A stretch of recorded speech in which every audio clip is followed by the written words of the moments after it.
İlk dəfə icbari tibbi sığorta təminatı ilə canlıdan canlıya böyrək transplantasiyası əməliyyatı icra olunub. Xroniki böyrək çatışmazlığı diaqnozu ilə tibb müəssisəsinə müraciət edən 26 yaşlı şəxsə 59 yaşlı atasından böyrək köçürülməsi əməliyyatı uğurla icra edilib.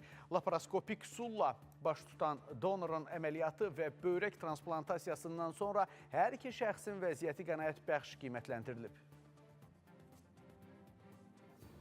7-8 ildir müalicəsi gedirdi. Barat Yusubov müalicə edibdi. Keçən ilin təxminən bu vaxtlar artıq dializ məsələsi ortaya çıxdı. Mən də dializin olmağına o qədər müsbət yanaşmırdım. Dedim, bəs əməliyyat olarsa, dedi donor varsa, hə. Yəni proses bu cür olubdu. Yoxlanıldı, uyğunluq oldu. O zamandan da bu prosedurlar başlandı. Qabaq baş ağrıdır, ürək bulanmalıdır, tərzi ağrıdır. Əvvəlkindən indi daha yaxşı. Donor və resipient əməliyyatı ortalama 5 saat, 5-6 saat civarında davam elədi. Hal-hazırda donor evindədir.